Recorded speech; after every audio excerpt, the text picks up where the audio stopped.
Brand disclaimer. The views and opinions expressed by individuals on this platform, the callers plus invited guests, are their own. The information you hear does not reflect the overall views of all parties associated with this brand. We encourage everyone to research all things heard live or via archive for edification purposes. Discretion is advised.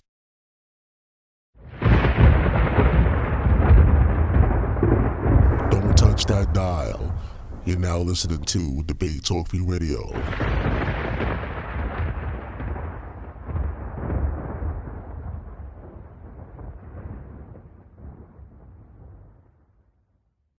Help keep the show on the air. If you want to help, you can send your donation through PayPal. The email is debatetalkforyou@gmail.com or through Cash App, $Sal Showtime. Thanks for your support. Yes. What's the word, everybody? Thank you for tuning in. And you're now tapped in with Debate Talk for You. And man, I'm feeling so official, like a rep with a whistle. It's your brother BA. And man, just want to say all love and respect to everybody who's listening in. And much love and respect to those who are going to listen to it during the archived, recorded on the YouTube channel. Again, it's BA, brother BA, on with the brother Sal Showtime, and our brother Vinny D, who I like to also call Town Biz. But yeah, tonight's topic will be election 2020, back to business. Again, tonight's topic is election 2020, back to business. Now that the show that has been going on for the last 4 years is coming to a curtain call or coming to a close, what is next on the agenda for the poor, for the masses of workers who have been abandoned by this two-party dictatorship? Because it just seems like this two-party dictatorship, rather they be Democrats, Republicans, conservatives, liberals, all the same thing, they have decided to bow down to be subservient to their corporate donors. So now that majority of the people in America have spoken over the last week or so, and they stepped up to the plate by voting like crazy, this two-party dictatorship, no matter who's in charge, no matter who has the White House, they have to respond to the people. And we have to understand this is how being governed works. When you're in a system that's based on people choosing how they want to be governed, people demand respect. The people want to be served because those who are serving in office are supposed to look out for the best interests of the people. So before we go any further in the conversation, to let you know, BA, can you hear me, BA?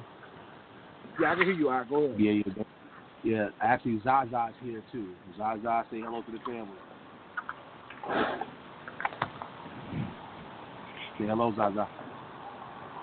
Hi, this is Zsa Zsa. Hey, peace, sis. How's everybody doing? I pray all is well.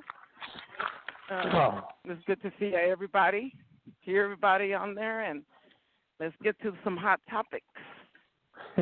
Most definitely. That's awesome. It's been a minute. It's been a minute, sis. How you doing, sis? It's been a minute. Oh, I'm doing well. It's, again, I think everybody has felt it. This year's been pretty rough for everybody. It's been pretty rough for everybody. I drive trucks, and this is the first year I had to do some earnings to see how much my earnings were for the year, and it's dropped tremendously. So, but other than that, God takes care of us, and hey, we're still going. Everybody's doing good. So, I thank the Most High for that. Amen. And Brother Vinny, man, say a couple of words to let people know who you are. I already said your name, damn. But go ahead and say a few words, let people know who you are, who may not be familiar with you, my brother. Yeah, Vince, go. Most people know me, especially on the Debate Talk for You forum and the YouTube and the Facebook by Vinny. And just looking forward to this topic because I see a lot of people, they really wanted Trump out of there, and I just want to see how things are going to go, and for the year, seeing if things are going to change, especially with the way that we as people of color have been, protesting and doing all this stuff. I just want to see if these things are going to change. Poor people not being hit the hardest during this Corona time. So it's just going to be an interesting term, and I think these first few months are going to really show what's going to happen. So I'm just looking forward to this conversation, and and I yield. And with that being, most definitely, I appreciate that. And with all that being said, rather it be the blue team or the red team, or the blue wing or the red wing, or the right wing or the left wing, it's still the same eagle. Nothing changes. So for those who are aware of that, we know what's going on. We know what's up. But let's just sit here and go along with the hype, and let's act like that things are going to change with a new party in office. So, what are we to expect from the Democrats? What is the plan?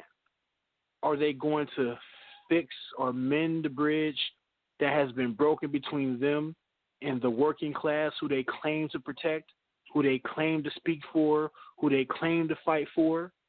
Or are they going to continuously play the game of politics and do dirt behind closed doors? So anyone can, or if you have a different opinion, which we don't mind, anyone, what do you think is about to come next, coming from this new regime or administration rather, under Joe Biden and Kamala Harris? Well, it's kind of a catch-22 with me because I'm kind of like you, BA. I think it's two feathers from the same bird. It's just one is a little bit more outright with it than the other side, but I definitely think that if in fact that we don't start seeing the results that we want to see, I wonder if we're going to just look for another representative, because we it seems as though we always put our faith in like these people, and then once that doesn't go right, then we kind of look for somebody else to lead the way and bring us up out of this madness, and I just don't understand, because let me slow down for a minute, because the government is supposed to work for the people. They're supposed to represent the people. So if the people banded together and,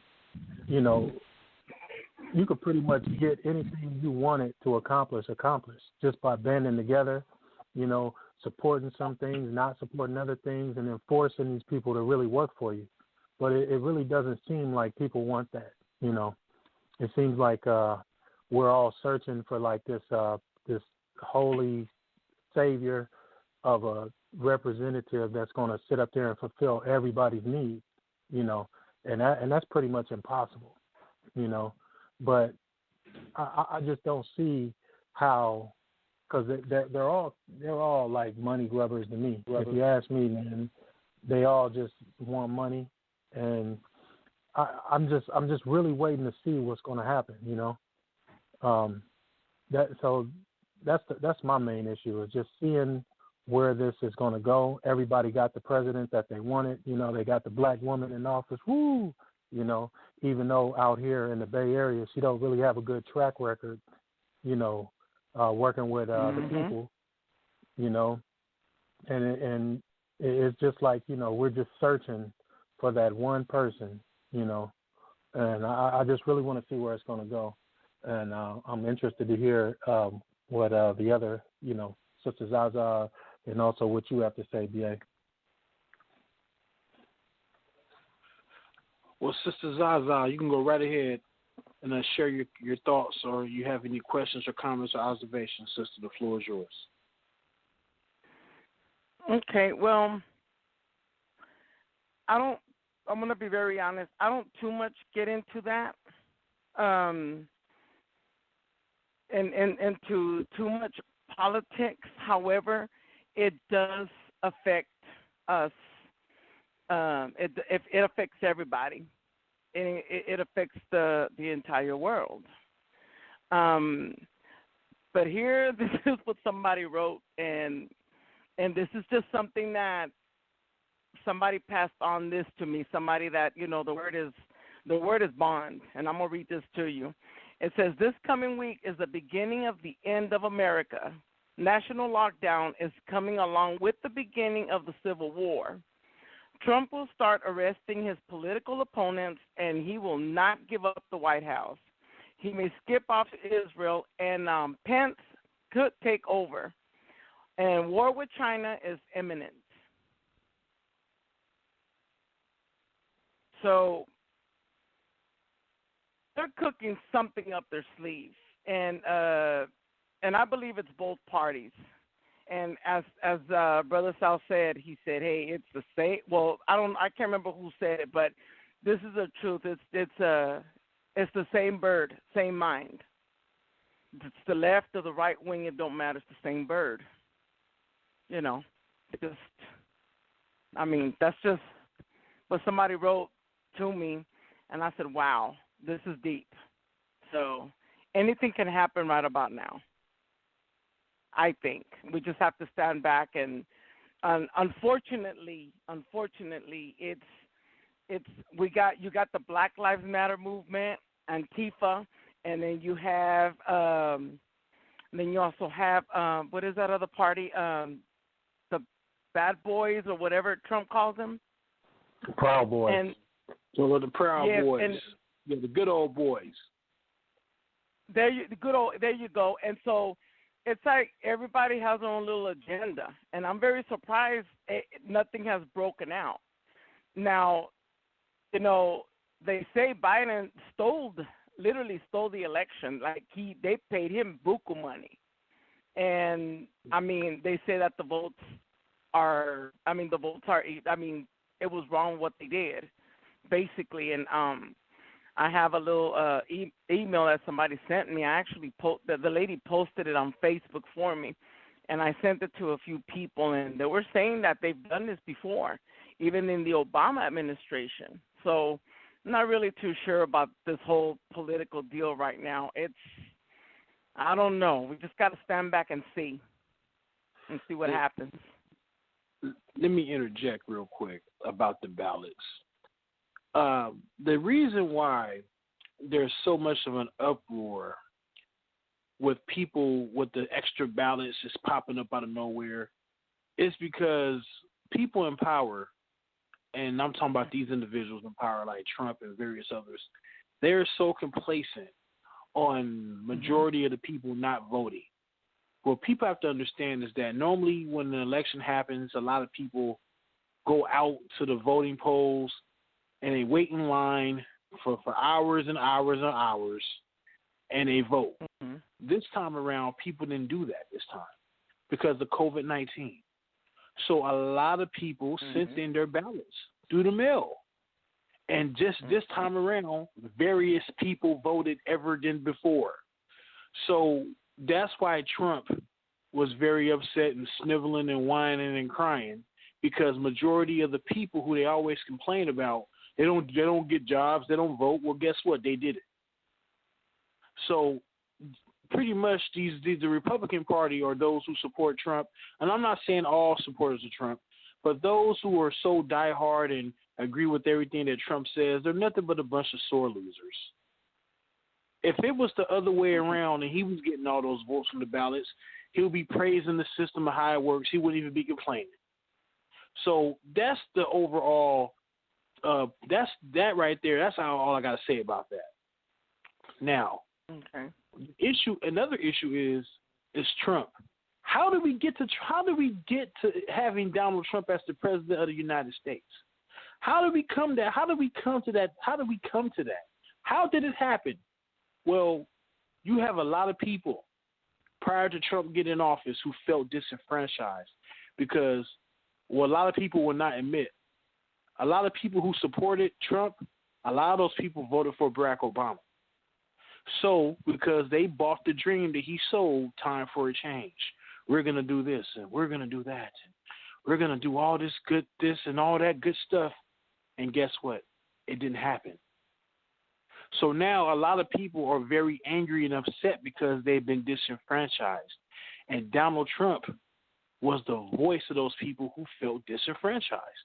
Do your research. A lot of his supporters, a lot of them voted for Obama because they thought that things were going to change, and it didn't. So when Trump gets in office, a person who probably didn't even count on winning, a person who didn't even think he was going to go this far, and all of a sudden he says things that people are thinking of, but they're not going to say it publicly. But see, Trump, he's opulent. He's part of the elite class. He's part of the bourgeoisie. They can say whatever they want. They can say the comments, the little racial slurs, and the prejudice type remarks and get away with it. So then he started to catch fire. This is why we get guys like Trump. When people are disenfranchised and there's someone who comes with a brand new style of speaking when it comes to government and politics, people are going to be drawn to that because it's something different. Trump was not presidential that people would say. Yes, he was rough around the edges. But a lot of things Trump said, a lot of people fell for it, and they thought the same way, and they felt the same way. That's why it was so much sensationalism. This is why you get individuals like Donald Trump. And then when he gets in office, he makes up all these conspiracy theories. This is happening. That is happening. Even though some of the things he said was true, how the media changes things, how the media manipulates things, that is a fact. But he was only giving us half-truths. Because as long as you have the money, as long as you have control, you control what goes in and what goes out in the country as far as information. So, yes, all the media outlets are controlled. Hold on, before I go any further, let me correct myself. There are 6 major corporations who control all the media in the United States. 6 major corporations control them. So they have the inside scoop on what goes in and what goes out. That's what a lot of people are not aware of. So you can't trust the media, rather it be right wing or left wing, Fox News, CBS, CNN, MSNBC, ABC, whatever. So now we have the internet. The internet right now is the most powerful weapon within the whole world because people are now seeing the other side of the story. We now have access to what's really going on with the American empire when they're doing their mistreatment of other people and other poor people in other countries. So now, with all that being said, the goal right now is to shut down information, the internet, because the internet has become a threat. Ms. Sal, any callers, or Brother Vinny, Sister Zsa Zsa, anything else? Anybody? I just wanted to share that real quick. Yeah, the internet is definitely a threat. We saw that during President Obama's term. You know, we definitely saw how quickly the internet came into play. And then plus, you know, most people that I observe myself is they spend most of their time on social networking. You know, if you know, social media and all of that stuff, from YouTube to Facebook, you know, it's everybody's on Facebook and on YouTube. You know, so or Instagram. I'm not an Instagram holder. You know, but there's a lot of people doing Instagram as well. I mean, you see that even with President Trump. He was always on Instagram. You know, whether he was saying the right thing or the wrong thing, he was on there definitely saying it, whatever it was, you know. But I think it's a kind of a new generation, and it's a whole new era. It's kind of like how when the DVD players came in, or the Commodore 64 broke through, or that first computer with the big old cartridges. All of that stuff, man, it's just like that. Everybody was on it. We live in a I don't even know how to say it, but a technological world, where all of this stuff comes into play. And if you're not social media savvy, then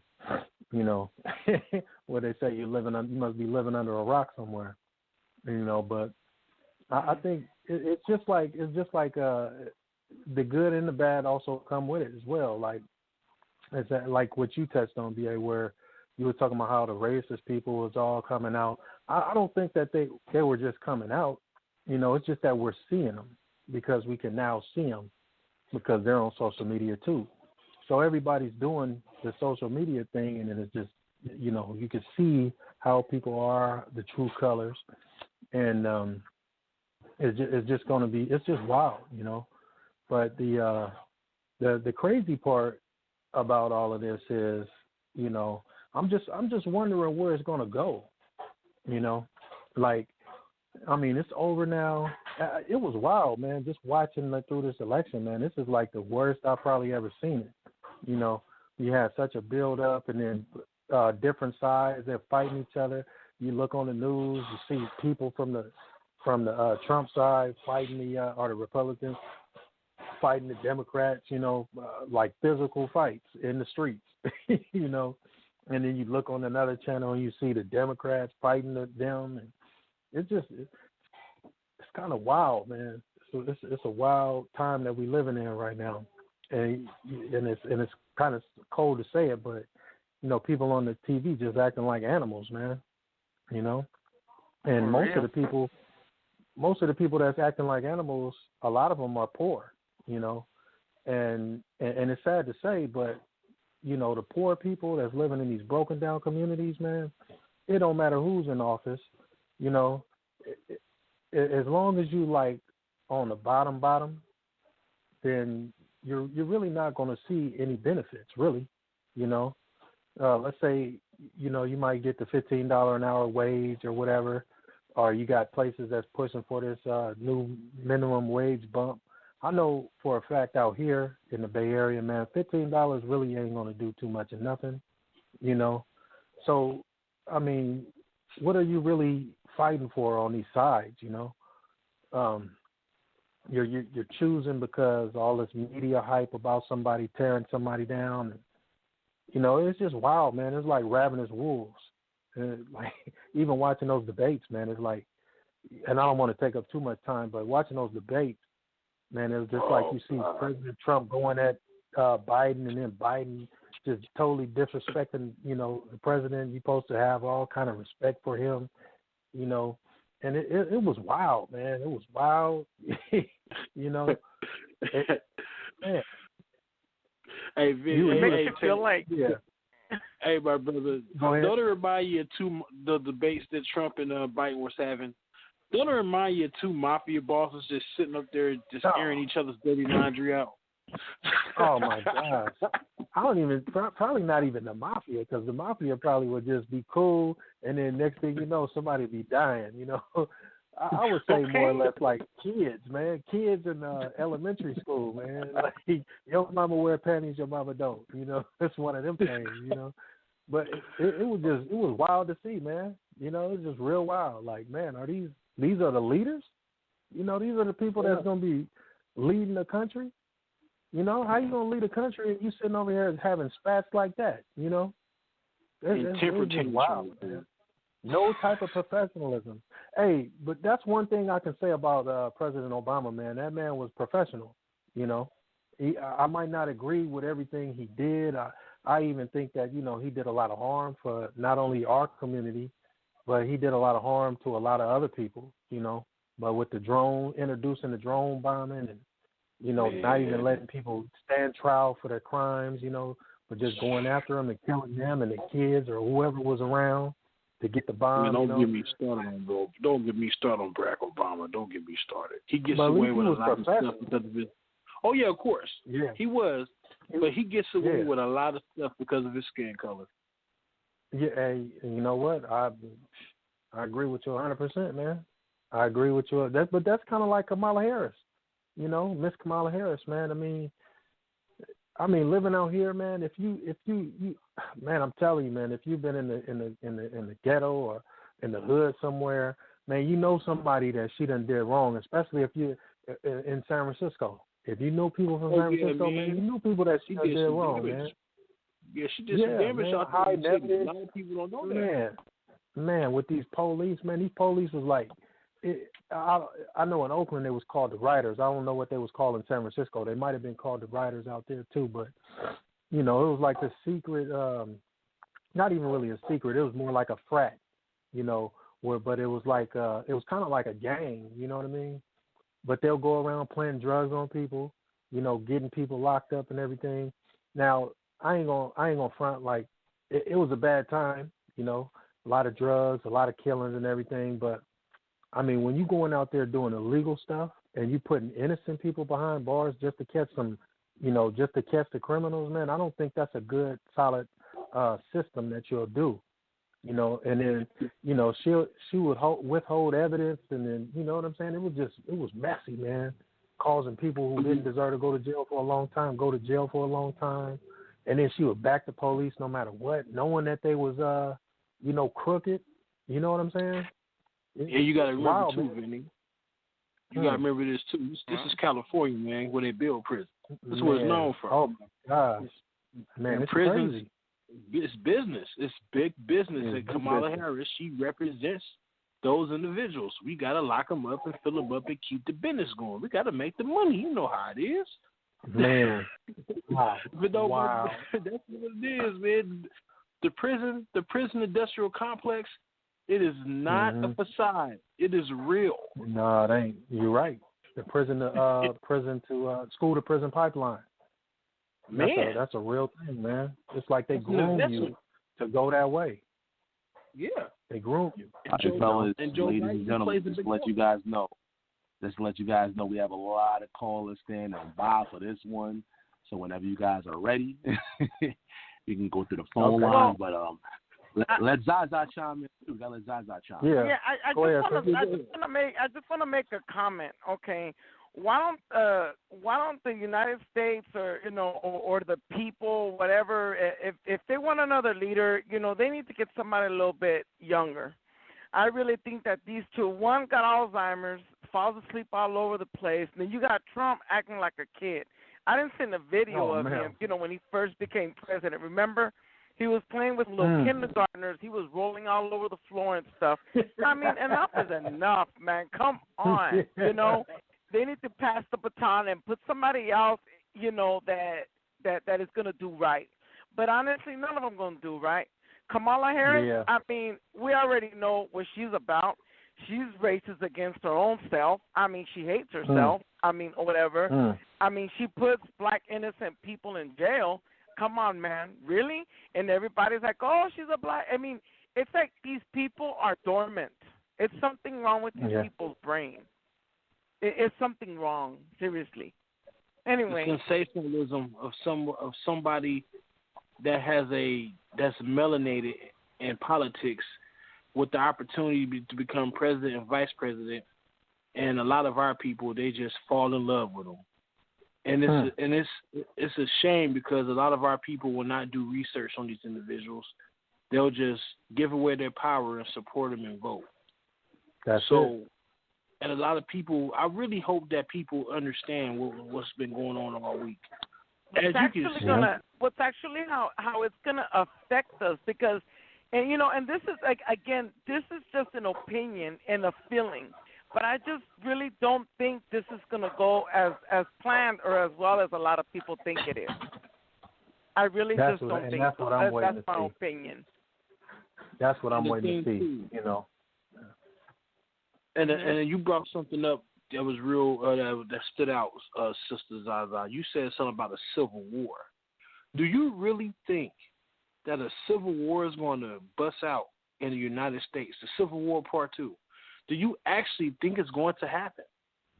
And if it does happen, who's ready for it? Who's prepared? Man. If it does. See, that's the thing you got to think about it. I hear the rumors of war. I saw a lot of Trump supporters on the internet talking about if Trump loses the election, we coming for y'all. Who's we and who's y'all? So, okay.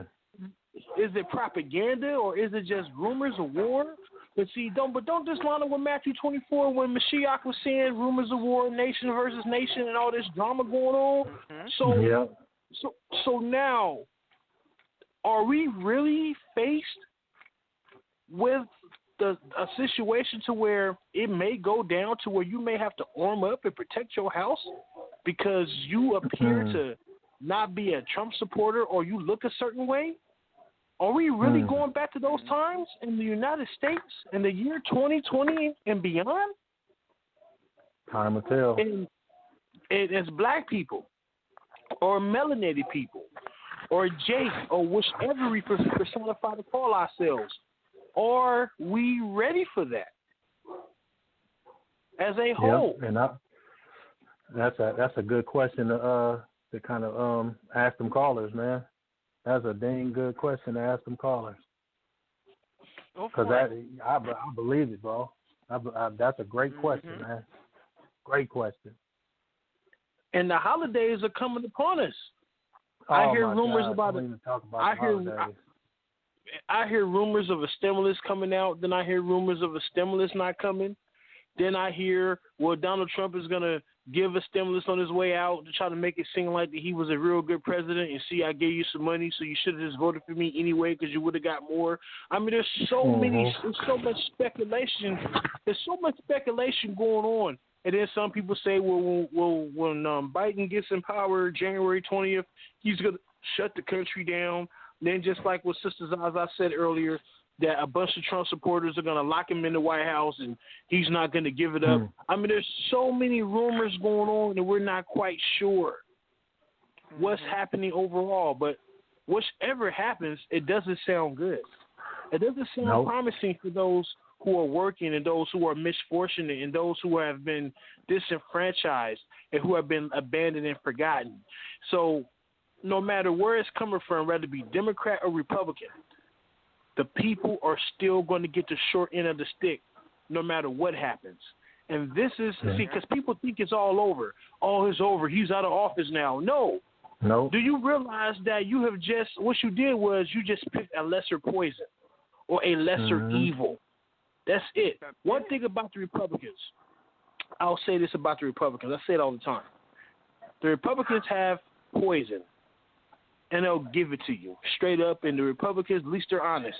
Well, you know what it is. This is rat poison, whatever it is. Take it and just deal with it. But the Democrats, they'll give that same poison, and they'll add sugar and spice and everything nice. And at the same time, they'll tell you, and honey and syrup and maple and all that good stuff. Yeah, it's poison, but guess what? It's sweet. It tastes good. Jim Jones poison, huh? Yeah. Drink the Kool-Aid. Yeah, it got all the little poison and all that stuff in it, but we added some sugar to it. Man, it's tolerable. At the same time, we love you. We're going to give you another sucker, and when you turn around, we're going to stab you in your back. And I think that's what the problem is, man. That's what the problem is. And most people... Go ahead. I'm just gonna make a quick, statement. I just wonder how much more are people gonna, because I believe that this, how can I explain this? It's kind of like politics. Really, you should not be even a person that believes in God. I don't believe in voting, period, for me. Because God is my government. God is my everything. You understand what I'm saying? So I don't have the need to vote yet. All of this does affect me. However, I just, gotta have faith, man. I just, that's how I feel about it, because I don't trust the Republicans. I don't trust the Democrats. I don't trust none of them. and all because of the trail that they leave. They're like a Mhm. cockroach. They poop Man. and they come right back to it. They're like a dog. They vomit and they come right back to it. Man. It's the truth. It's the And we truth. follow It's, them right it, into it's, it too. Yeah, and it's a type of breed, man, because they're all related. All of them Yeah. are related, and they all Mhm. come from, I mean, I don't want to say, but but they all come from a certain breed, and all of them are just related, and they're all just alike. My understanding is the only one that wasn't related was Trump, but they just let a clown in for 4 years until they got somebody else in office. I don't know. I carry too much It's stuff. wild. It's wild. Man, Trump was a show. Trump was a show for 4 years. Trump was there 4 years off, man. They let that man up in there so they can strategize for the next 4 years how it's going to be for the rest of these days before this country falls flat on its face and be destroyed. It's just that simple.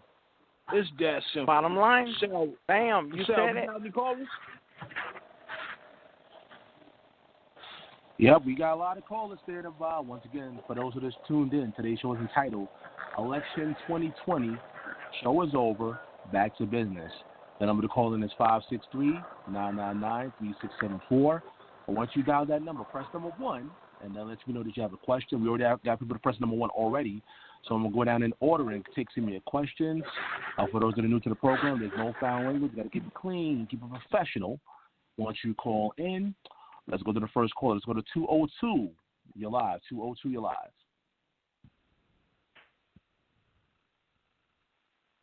Caller 202. Can you hear me? Oh, I'm sorry. Yes, this is Brother Charles, good friend of Sister Zsa Zsa. Peace to all. Yes, Brother Charles.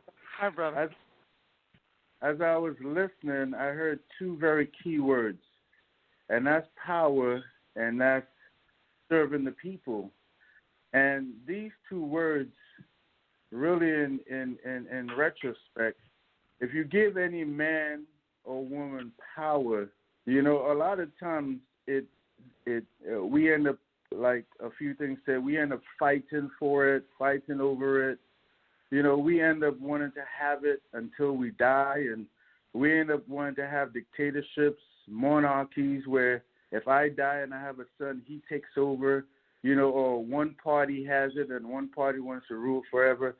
So the whole concept of power from government's perspective, it's all about fighting, and it's all about grabbing it and trying to keep it in one party or one family, as long as possible. And coming to servant, as a leader, you understand, especially dealing with this country, the United States of America, as a leader, the understanding coming into leadership means that you're here to serve the people. You're here to govern for and by the people, So when you put those two words together, you ought to be a powerful servant, serving the people and doing everything that you can to help govern the people as the people see fit for them to be governed. But it ends up being that you want to be a powerful dictator, dictating the things that big corporate or big donors or the haves versus the have-nots want you to do. And this is where man's government, or this is where government of certain individuals like Trump, that they're not willing to serve the people.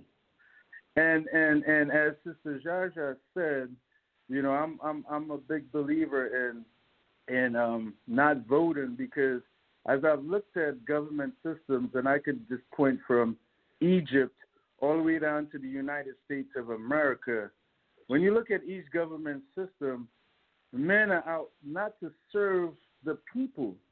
The men are really out to serve themselves, their interests, or those who got them in office. And so until our leaders learn how to serve and govern for the people and by the people, there's no way, no how I can partake and participate in a governmental system as such as we have going on to today, when it's supposed to be a leader serving powerfully for the people and being humble enough not to allow the power to cloud their judgment and allow the power to take over them where they want to be kings and queens, even like Vladimir Putin in Russia, who just changed his whole laws in Russia so he can serve more time than any powerful person in Russia, have been allowed to serve. And there was much talk about Trump, if he served another 4 years, trying to find a way where he could have served more than 8 years as a president. So that thing called power, it either humbles you or it makes you want to grab for more and then become either a king or a pharaoh or a dictator. And we as people, we need to be really leery and wary about that, especially in this country, because this country is supposed to have a decent system where it's supposed to be government for and by the people, and the people make the choices. Amen. I definitely agree with that. Most definitely, man. Appreciate those words, brother. Appreciate you for that. But for real. Yeah, and I'm right along with you, brother. I missed your name, sir. I'm sorry. Brother Charles. Brother Charles, that's right. Brother Charles, I'm with you and Sister Zsa Zsa with that about the voting, I just can't see myself like just voting for these people, like even though they might have some good things or good qualities about them or good issues that they want to push or back, there's a whole lot more that comes along with that, and it's a lot of negative issues that you gotta overlook just to get to the issues that you want, and it's always going to have a negative impact in some way or another. He might support whatever, maybe some kind of issue where he's going to raise up the minimum wage to a certain level, right? So you're happy about that. But if you vote for that minimum wage, then the same guy is going to vote for something else that you still feel strongly against.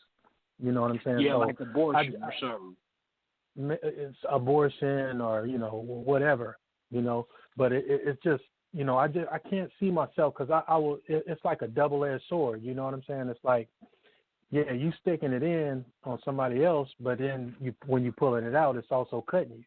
So it's kind of like a double negative, or cross cancellation, like in multiplying fractions, cross cancel it out because you're agreeing to something that you don't agree with, just to get something that you feel like you wanted, So I definitely agree with that. And I definitely agree with the power thing, man. It's like, I honestly don't think none of these people represent us, because they're all wealthy when they go in there. They all got money behind them, whether they've worked at it or, made their money in the time moving up to, running for these offices, or they've had money coming in already, or they've been sitting on money through their family, generational wealth, They all serve each other. They don't serve the poor people. It's a handful of them that you can probably count, on your fingers and toes, But it's just, they just don't represent us, And I think that they don't feel the need or the urgency to go after, to try to please us, because all they got to do is keep us, picking a side. You're a Republican, you're a Democrat. No matter what the Democrats do, you're going to vote for the Democrats. Or no matter what the Republicans do, you're going to vote for Republicans. It don't matter. You just pick a side, and that's who you're going to be loyal to. But I think that loyalty comes at a fault, because we do a lot more damage when we don't band together. Because it's a lot more poor people, and if we could just see past all of this smoke and mirrors, that these people say and tell us, and we start working with each other, I think that it'll go together, you know. And I also think that, you know, mostly all of us that I've heard, even people that I disagree with about solutions, we recognize the problem. We see that the problem is real, but we just have different opinions on how to go about getting that problem situated, or, you know, getting the problem to work in our favor, you know, or turn the tides on the problem, you know. And I just think I don't believe in that system, that voting system, you know. And I'll yield to you guys. Nah, man, I stand with you, Vinny. You know, the system just doesn't benefit the poor. Now, there are some things that according to the system, there are some benefits, but like you said, you're going to get cut no matter what. So a lot of people will admit that Trump was one of the worst they ever seen. And at the same time, people will admit that Biden, he's not that great either. But as long as it's not Trump, he's good enough. Right. So a lot of people are not aware of Biden's history and what he's done over the years. So what has he done? What is he going to do to change, to make the conditions of the poor and the working class better? Now, a lot of people do expect politicians to give them something, but a politician is not going to give you anything. A political party is not going to give you anything. A lot of people are expecting some kind of big check to just drop in their bank account or to come in the mail. That's not how this system normally works. Yeah, they'll give you a couple of $100 to $1,000 to give you this and give you that to keep your mouth closed so you can stop complaining. But I was talking to Ashanti a couple of days ago, and she was reading something on, I think it was either Instagram or Facebook. I can't remember which one she was on. And this is when everybody kind of felt that Biden was going to take the election. They were still counting. And she said she read a comment on someone's post, and one poster said, okay, Joe Biden's going to win. Now we can get reparations. Yeah, right. And yeah, like that. Like I said to Ashanti, she agreed with me, man. Reparations is a wet dream. Just be honest, man. It's a wet dream. Stop it. It's like you in the desert thirsted, and you see that water, like a mirage. Water spot. That's what boy saying. But check this out, Vinny. Check this out, I can understand a person who's not a believer expecting reparations. I can understand that. But what really gets me is when it's the Christian or the Hebrew Israelite who buys into the conversation, who buys into it. Right. That's what bothers the hell out of me. I'm like, are you like, and then we always say we Israel. Don't it say in the curses, no man will buy you, no man will redeem you? No man will redeem you. So no man. So you're expecting a check or some type of reparations from this man when the curses tell you would not be redeemed. The Most High also said, I will rejoice over you to bless you, and I will rejoice over you to curse you.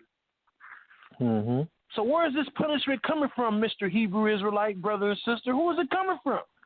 It ain't coming from the boogeyman that you call Esau. It ain't coming from him. It's coming from the Most High. That's where it's coming from. But Sal, we can go to another call if you don't mind. Oh, I'm sorry, sister. Go ahead. Go ahead. Well, I was just gonna say something real quick. I mean, the Hebrews fought reparations because they believe in polygamy. You know, they believe in polygamy. You know what I'm saying? They believe in having all these children, and they believe in having those women going to work while they're over there, you know, in the street, sitting up there insulting people. So now, you know, I mean, of course, who wants something for free? Yeah, it's convenient. Yes. Get a job, it's man. Wild, man. Yeah. Go ahead. I just wanted to say that. It's all good, sis. You go ahead, Sal. Check the next caller. All right. Once again, family, the number is 563-999-3674. If you're already on the phone line, simply press number 1. Simply press number 1, and we'll add you in the conversation. Anybody can chime in. Just press number 1 if you're already on the line. Again, the number is 563-999-3674. Let's go to the next caller. Let's go to Brother Mercy. Yeah, Brother Mercy. Hey, Sal, Showtime. Man, this is a good discussion. Brother Mercy, and I don't know why we all surprised. I don't know why we all pick up down. The way white people are acting. Like they haven't been acting like this the whole time. You know, why are we surprised? Look at slavery. Were they civilized during slavery? Were they civilized when they came and kidnapped us in Africa? Or whoever, wherever we were, or wherever you claim where you from, they kidnapped us and brought us over here. So, I mean, I don't get the shock and surprise. I mean, this is what has been going on since day one. And we're not getting no reparations for one simple reason. It was never a war. Most countries that get reparations, the United States have declared war. They never declared war on an African nation. They just came and stole us. So that's not a war. So you can't get an insurance policy on a stolen car. You know what I'm saying? Man. So it has been legal transaction. And then they got us in the trick bag. Because what a lot of us don't understand, slavery is a legal term. A lot of you don't know that. It's legal. If you look at the word slavery in the dictionary, it means to purchase property. They never purchased us. So therefore, y'all catch this later. So therefore, since you can't sue them. You can't sue them. That's like if somebody steals your car. You can't sue the person that stole your car. You can't take them to civil court. They got to go to jail. You see what I'm saying? So, we all messed up, man. Our people are all messed up. They got us in this trick bag. First they called it slavery, so now they make you think it's a legal term. And a lot of black people don't know that slavery is actually legal. A lot of people don't know. That's why it's in the Bible. It's a legal, so you can't sue the white man legally because he kidnapped you. And they know this. And they know the law. They wrote the rules. Nah, you were kidnapped, bruh. So therefore, I ain't got to pay you nothing. You got to take me to jail. But guess what? Ain't no judge going to lock him up, is he? Because all the judges are white. So, you can't get him in criminal court. You can't get him in civil court. All I'm trying to say is this right here, man. We should not be surprised that Trump don't want to leave office. We shouldn't be surprised, man. I mean, because as soon as he stepped out of the White House, he got all these lawsuits, all these subpoenas. He got all this stuff against him. He owed the worst person to owe, and that's the IRS. That's the worst person. You know the IRS going to get you. So the thing is, he can't leave office because once he leaves, he going to be in court till he dies. So my thing is like this, man. We shouldn't be surprised by this stuff. This stuff been going on since the beginning of time. I'm glad that our people have the opportunity to participate in the voting process. You know, some of us, during the civil rights movement, they fought for that. They died so that we could participate in this trumped up election. You know what I'm saying? So, that's why the election was close. Because a lot of people really believe what Trump is saying. And that's the part y'all should pay attention to. Trump actually almost won this thing. So that lets you know a lot of people really like that dude. A lot of people really like that dude, man. Hey, he damn near did. Hey, a lot of people want another dose. They want another hit of the entertainment. I'm telling you, man, the dude is dead on with entertainment. I mean, Trump is an entertainer. I mean, man, one thing I said, you either gonna laugh now or cry later when it comes to Donald Trump. And a lot of people that it flew over their head. But you made a very good point, Brother Mercy, how slaves, pretty much like Dred Scott. I know you're familiar with Dred Scott. Yeah. And what did he try to do? He tried to sue a slave master. And what happened? Because slavery wasn't illegal. Slavery in this country is not legal, man. So therefore, you can't take them to court. You could do it in Britain. They have court cases in Britain where slaves sue their slave masters. That happened in Great Britain because they were more like indentured servants. But what they had over here, since we were kidnapped, that's a criminal case, bruh. That's not a civil case. So you're in the wrong court. You got to take them to criminal court. Yeah, and you know what? And the cold part about it is, man, like, even if you had it on your mind, right, that you could get it, it ain't no way you're gonna get it or seek it unless you're together. You know, that's the only way that you're going to be able to do it is if everybody get on the same page and then go after it. That's it. And then make them listen. But the way that we divide it right now, all they got to do is just throw something in the news, you know, Trump did this, Biden did that. And then people going to just automatically choose sides. It's going to be a war between the small people. Meanwhile, the people that's really, you know, whose vote or whatever really matters is those with the money. Because the money, you know, they're the ones that's backing these people, you know, so they're trying to please these people that's throwing the money at them. You know, they ain't trying to please no poor people. You know what I'm saying? That's so that's divided. You know, it'll never happen. I know I'm about to say something y'all not gonna like. No, Obama didn't stop police brutality. He didn't stop police brutality. He didn't stop systemic racism. He didn't do nothing for black people. I'm sorry, y'all don't hear that. He didn't do nothing for black people. Like I said, he ain't do nothing for black people. Brother, he from Chicago. He from Chicago. If he was gonna do anything, he would have been there something to them hoods over there. Show some kind of love or whatever over there. But, you know, help his soul. But man, that brother, he you know, we ought to know better, man. Ought to know better. Matter of fact, Miss Obama, ain't she from one of them projects over there? You know, they don't even care about them projects, man. It don't matter, man. They about that money, man. He's from Kenya. What's his name? Obama from Kenya, ain't he? You know, a lot of people don't know his history either. He was brought up in poverty out there in I want to say it's some of them poor a third world country, and then from there his mom sent them over there with his grandmother. It was something like that.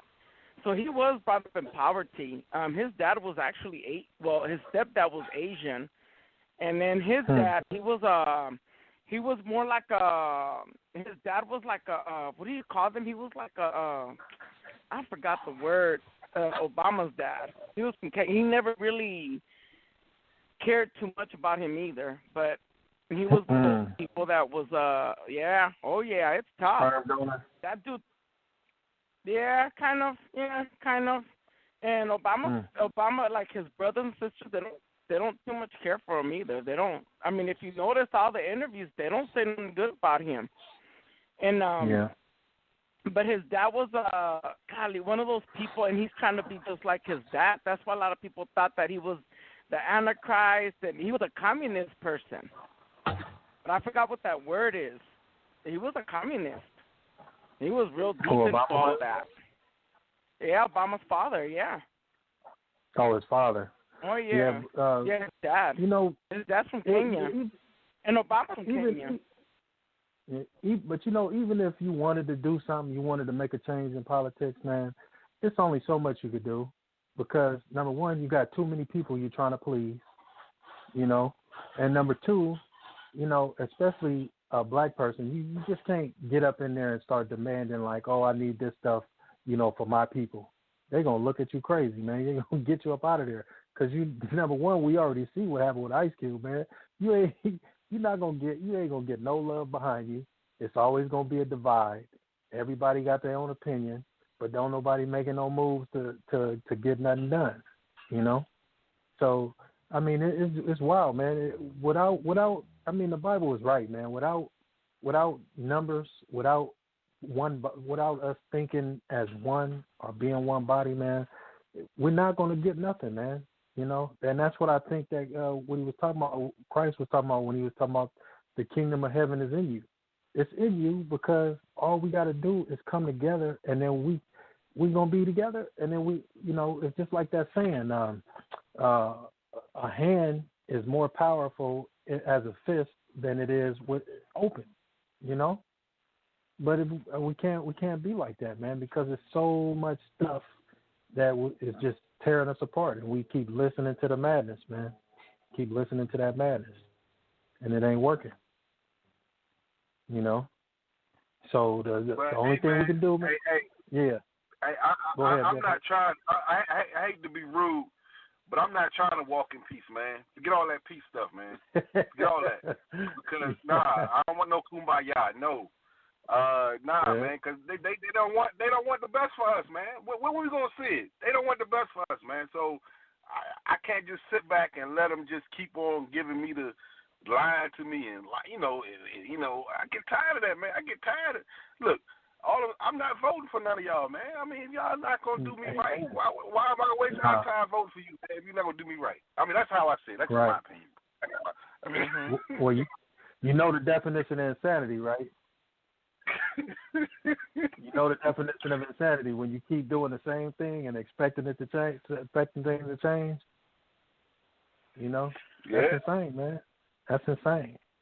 And you know that all these guys are psychopaths, man. Especially the ones in power, they psychopaths, narcissistic. You know, don't care about poor people, man. They don't have to care about poor people.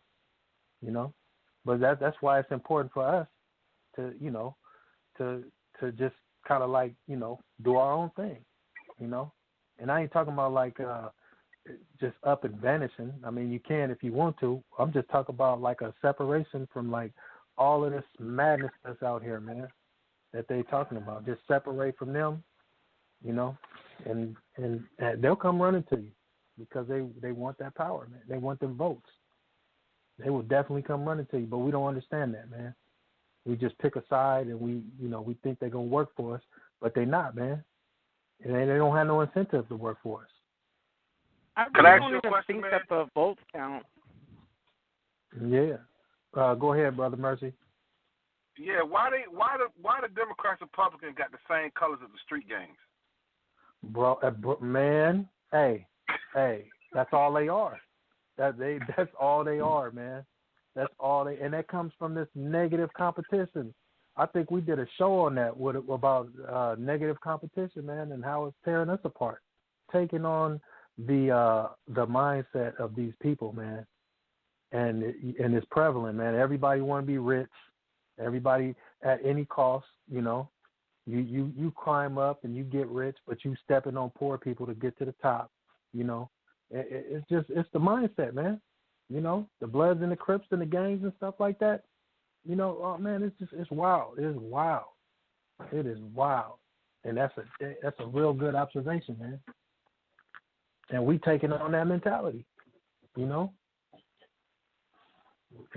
Sister Zsa Zsa, was you about to say something?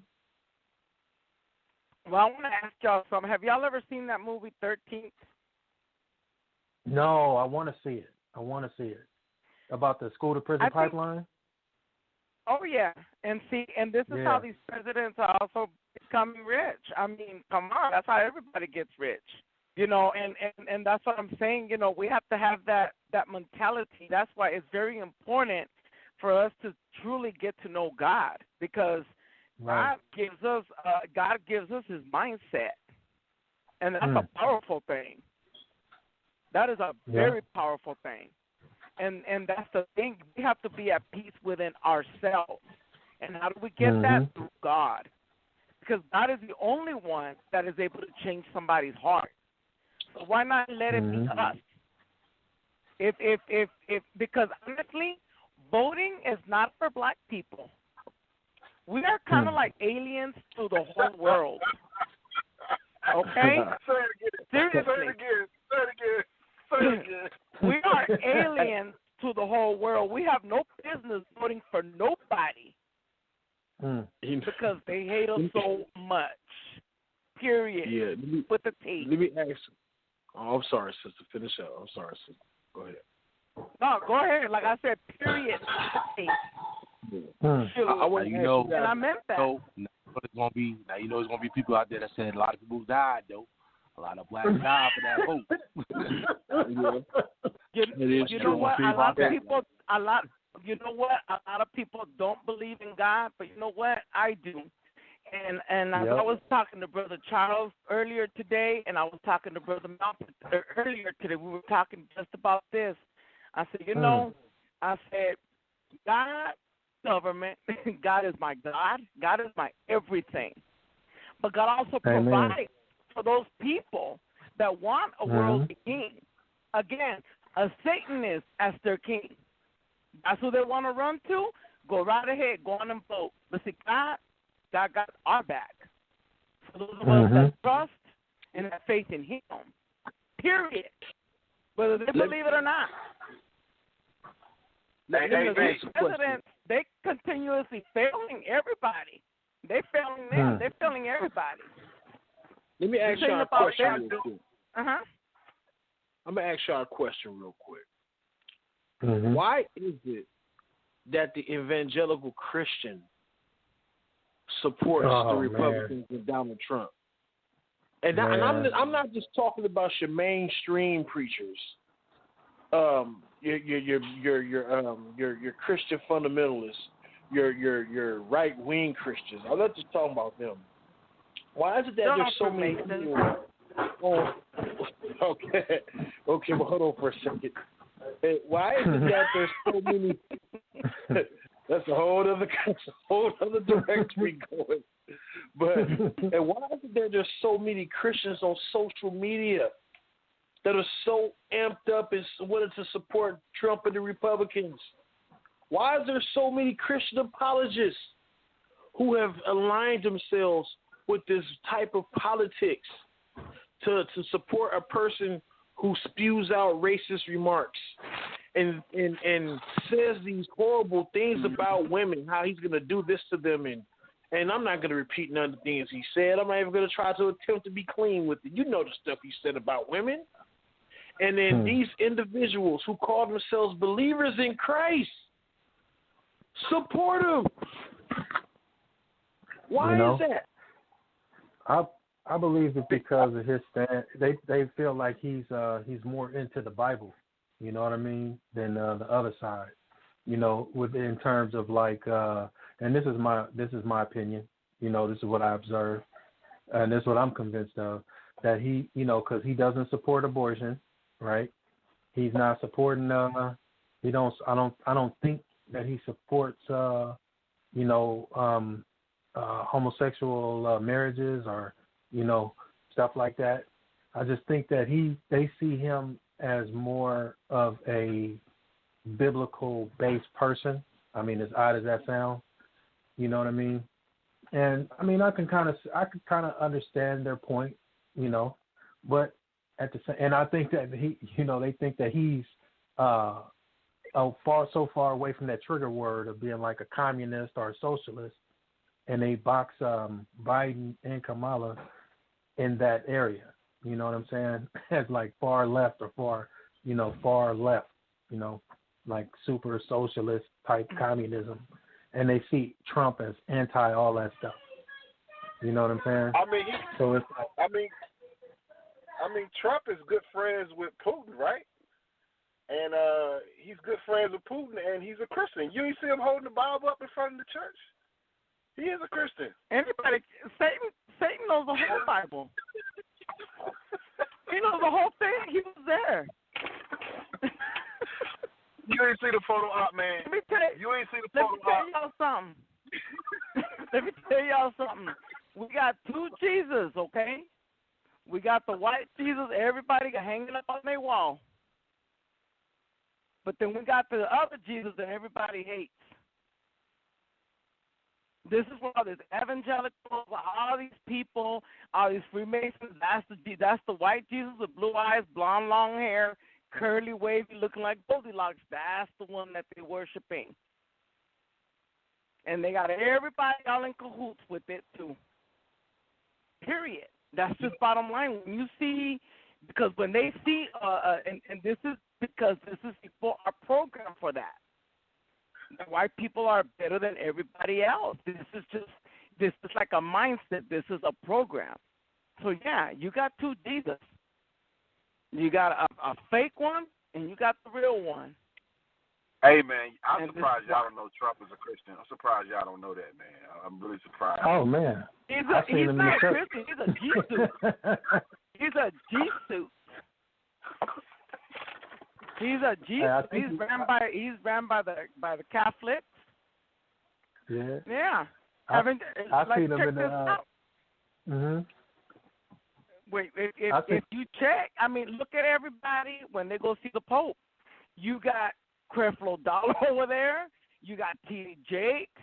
You got all these folks kissing the Pope's hand. You got all these presidents bowing to this dude. I mean, and it's a sin just to even call that man a pope. It's a sin. God is the only pope. Yeah, now I know. I seen Trump in the black church, man, bobbing his head to some of that good old down home music. he was rocking back and forth, boy. Hey, you seen that little two-step shimmy he had when they was playing that music, and he got up on the stage and started shaking his hands and moving his anything to get a vote. Oh man, that was hilarious, man. He had the coldest two-step in the game, man. But you know what the sister said that's so powerful? She said black people ain't got no business voting. We need to hashtag that or something, man. That was a powerful statement she just made. She said black people ain't got no business voting. Oh my goodness. That's a powerful statement to me, man. I mean, to me, that's strong, man. Yeah, the same bloodline is the ones that stole you from your country. It's the same breed. It's kind of like the same bird. It's the same people, the same Celtics, the same Ku Klux Klan. All of this stuff was just all created and bundled up. And this is what you got. Yeah, that's wild, man. All right, 202. We don't. 202, you back on the line. 202. 202, you back on. You want to chime back in? Yes. I wanted to respond to the question proposed about evangelicals. We have to understand that children of Israel were taken from Egypt, journeying to the promised land. They begged God for a king, right? And we know the first king is King Saul. And God gave them the warning. When I give you this first king, he will take away your land, he will take away your wives, he'll take away everything possibly he can take. Okay, God, we still want him. Sure enough, first king came along, and he took their wives, their land, and he took everything. So here it is, we see a precedent set by believers in God that God is not good enough to govern over us. We want Caesar, or we want a man or some form of man government to govern over you and me. Secondly, after God did that where he separated church from state, we have always seen that the church, to that word that I said earlier, power, the church realized that in order for them to really be powerful or mighty, they need to infiltrate the state or the government, and through the government, they need to do their dirty deeds. So coming back to Christ, when Christ was here on earth, he himself, Caesar and all the governmental state people said, we find no fault in this man. But guess who found fault in him? The church. So because the church didn't want their dirty hands involved in killing this man, the church decided to say, hey, Pontius Pilate, if you want to remain in power, brother, you better do our bidding for us because we can't get our hands dirty. So, so as I see these evangelicals don't understand the principle of separation of church and state, which is one of those principles of this government. They believe that anything that they want done, that they should do it through the state. So one of the big things that is going on now that a lot of people don't recognize the whole thing with the border war situation has nothing to do with Trump or Republicans. That has everything to do with this country, because this country is claiming a Protestant nation. Well, over the border, guess who's over the border? Over the border is nothing but Catholics. So if I open my borders to a whole bunch of Catholics, guess what? I'm going to lose my status as a Protestant nation, and I'm going to become Catholic/Spanish country. They don't want that. You understand what I'm saying? So if they don't want those things, therefore they're going to use the state to do whatever bidding that they're trying to do, and therefore evangelicals are going to support whoever they can control, whoever they can manipulate, and whoever they can use for whatever agenda that they have, so that way they can push their agenda and do whatever evil that they're trying to do and conduct. But according to God, God said, okay, since you want a king, I will remain over church, but I will give you Caesar to rule over you of a state. And still, we weren't supposed to partake and participate in Caesar's situation. God was supposed to use Israel, for Israel to be an example, or to be a light unto the world, so the world can see that this is what true governance look like. Not the way y'all behaving, because the way y'all behaving, y'all all about power. The way I behave, I'm all about serving, and through serving, I serve mightily, or I serve powerfully. Powerful, brother. Powerful words, because we even see at the beginning in Genesis the mandate when Hashem or Elohim said, "Let us make man in our image and let them have dominion over the earth, the natural resources." And then when the man was put in the garden, they were to work and to serve. But before Adam and Eve was even before they got a chance to serve the Most High served them. He gave them everything in the garden. He served them. And in return, humanity is to serve him back. But as you can see, humanity was not able to do that. So eventually, as the years progressed, he chose Abraham's seed, which was Israel. And Israel was supposed to serve the Most High. How do they do that? How do they show that? By serving each other, and first serving the Most High, serving each other as a nation of people, and serving the nations. But for some reason, our people, they have an issue with that word serving. They have an issue with that word. They don't like that word. They hate that word because their view of serving is serving their enemy. That's all the serving that we know on this side of the planet. But or what the brothers did, themselves. yeah, exactly. We're supposed to be serving the Most High. How do we show that we belong to him and we serve him?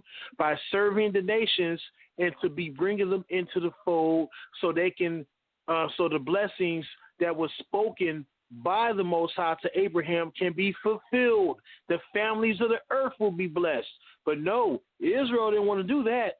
So guess what? Somebody else had to come along and show them how to serve. And that's Yeshua the Christ. So that's why he is so significant, because he brought the original status of what it means to serve the Most High by doing the work and to serve. Do the work, serve. Have dominion and serve. Christ teaches this. And hold on. Doesn't having dominion also line up with being a king? And doesn't serving also line up with being a priest? King, priest? You see those characteristics? Did you see that in the beginning of Genesis? Adam and Eve, man and woman, to have dominion on the earth and to serve, ruler, priest. So who were the first priests? Who were the first rulers besides the Most High? Adam and Eve.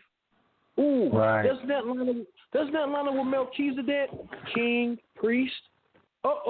Doesn't that line up with how Christ fits he fits that king and priest? The stuff is right there in the scriptures. Israel, the reason why the world is in the condition that it's in today, because of Israel. Because Israel decided we want to do our own thing. And guess what? And it also says in the book, Israel taught the nations how to be wicked. That's what the book says. Mm-hmm. Man. So that's why Yeshua the Christ is very significant. And then we have this awakening of Hebrews online who just think that, when we get the kingdom, we're going to do this. No, you're not. You're not going to do anything. What you're going to be doing is serving the Most High. That's what you're going to be doing. You're not going to have multiple wives in the kingdom. Yeah, you're not going to be having multiple wives in the kingdom. You're not going to sit here and make people pick your cotton in the kingdom. That's not going to happen. Stop with the hate for your oppressor that you want to inflict the same type of injustice on him. That's not how the Most High operates. He's going to punish those who've done wrong. Not you. He will.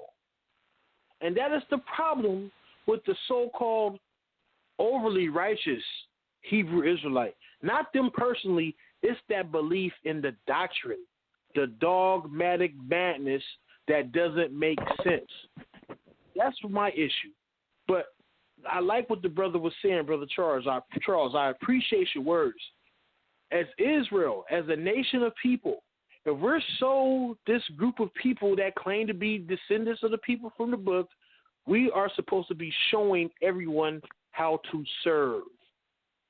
It's that simple. I appreciate your brothers allowing me to speak. It's all good, bro. You know, you might get slaves. You might get servants in the kingdom. You might get servants in the kingdom, but you're going to have to pay them, though. but check this out, Brother Mercy. Israel may have their little hand. I mean, the prophets say that Israel's going to have handmaids and all that. But do you think? I mean, I ask this question to everybody. We're going to have spiritual bodies in the kingdom. So do you think spiritual bodies are going to need people to serve them when they are eternal? They're not going to need anything to eat. They're not going to need anything to drink because the spiritual body in the kingdom is eternal. So why would I need someone to do things for me when everybody is eternal in their spiritual form? Yep. 1 plus 1 equals 2. 2 plus 2 equals 4. 3 plus 3 equals 6. This stuff is simple. It ain't rocket science.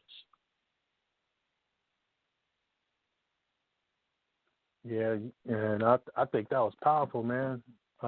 You and Brother Charles, man. It's wild, man. You know, me personally, man, I just don't see how we are going to expect other people to pay hardcore for their crimes, especially if they repent. You know, if they don't repent, then I think all bets are off. You know, because what Ezekiel say, he's going to remember your sins. You know, and unless you repent, then you ain't going to remember nothing. You know, but don't see how we can expect that when that's the exact same thing Israel was doing to people. Israel was doing that to their own selves. You know. So, I see that sign being, you know, when it says Israel's going to be the sign. Yeah, Israel is the sign. Israel's the sign to everybody else that if you do what Israel did, or if you start doing exactly what they did, then this is going to happen to you too. You know what I'm saying? So don't do what they did. Everything is supposed to be examples, man. And it don't seem like we're all learning. And then when people find out, you know, I think it's a good thing and it's a good feeling to believe that you're Israel and everything. But I think that people are coming in on it under the wrong type of impression and the wrong type of spirit. You know, like if that's your only goal, like I'm gonna have servants and I'm gonna do it, that's the wrong spirit, man. You know, we're supposed to be servants. That's what we're called to be.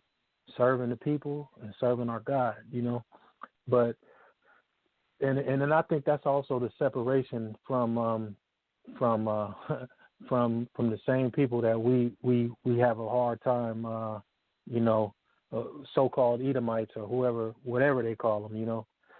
I think that's the hard thing because I think that's exactly how they were looking at it as well, you know.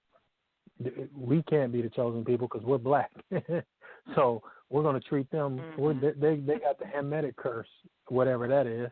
You know, they got the Hamitic curse. We could treat them however we want to. You know what I'm saying? So it's the same mindset. It's the same spirit working, but just in a different body of people. That's all it is. You know, and people coming into it under the wrong guise. You know, like you know. That's not the way it's gonna be, man. You know. But anyway, back to the thing, man. Man, we definitely put like Brother Charles said, man. We putting our faith in these people, man. You know, putting our faith in these people. It was a meme going around that said people celebrating like the Messiah that came back. You know, it's like, man, it's like, what's going on, man? We putting all these we man worshiping. That's exactly what it is, men worship. That's what we're doing. Mm-hmm. You know, people get consumed in these politic talks and, you know, watching this stuff all on TV, man. People get consumed. I'm talking about that's all they watch is all of this stuff, you know, this American news. And, you know, my understanding, man, is comparing it to world news and watching American news is nothing but a reality show. You know, depending on which channel you turn to, that's the type of news you're going to get. You turn to a Republican-based news channel, that's what you're going to get. You're going to get Republican news, bashing the Democrats, bashing the independents, bashing everybody else except for Republicans. Turn to the Democrat channel, that's the type of news you're going to get. You know, you're not really going to get no world news. Like, they done found, what was it, not too long ago in Georgia, man, they even found, 35 kids? 35 kids, some more kids, you know, found the kids, man, saving them from them pedophile rings.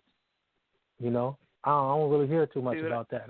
You know, it's wild, man. It's wild. People so consumed with this thing going on, man. It's just like nothing else matters, you know, and that's the cold part, man. We men worshiping right now, you know, and it's going to end up biting us in the butt because, you know, don't none of these people care for us anyway. They care about rich people, you know. Unless you rich, unless you making money, you know, you're not even really gonna see these benefits that they keep talking about, you know. So I don't understand it, you know. That's why the back to the show, back to business, you know. It's gonna be the same. It's gonna be the same, man. And it's a shame. And I yield. Yep. I mean, one thing I agree with Trump on is this. Biden was in, I know we forgot, but Biden was in that White House for 8 years. He was already in there for 8 years. He didn't do nothing he talking about he's going to do now. So he got another 4 years to do nothing. All I'm saying is I really hope he does what he says he's going to do. I really hope he does what he says he's going to do. But this the thing. What is it that he said he's going to do?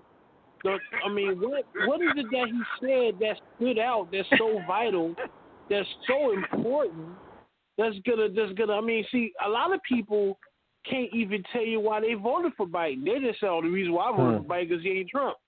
What is about the policies?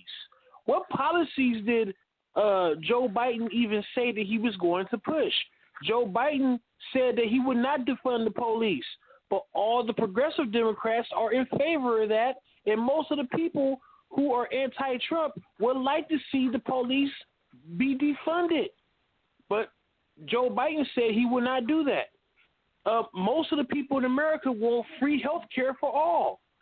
Joe Biden said he would not push that. But most of the people who voted him in office want health care for all. So my thing is, what is he doing? And come on, let's be honest about Joe Biden. Let's be honest about this cat. This dude has been serving his corporate donors for God knows how long. How many checks he's been getting from Wall Street? How many checks he's been getting from the pharmaceutical companies? How many checks he's been getting from this business and that business? Did you know that Joe Biden also is in favor of union busting? But I thought he was in favor of the working class. I thought he was in favor of the workers.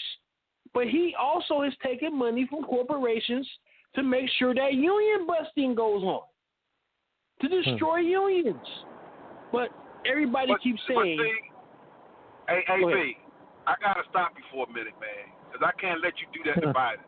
I got to be fair about it. We got to be fair, man. Look, the man had pushed policies to get black people locked up with the sentences, with the mandatory sentences.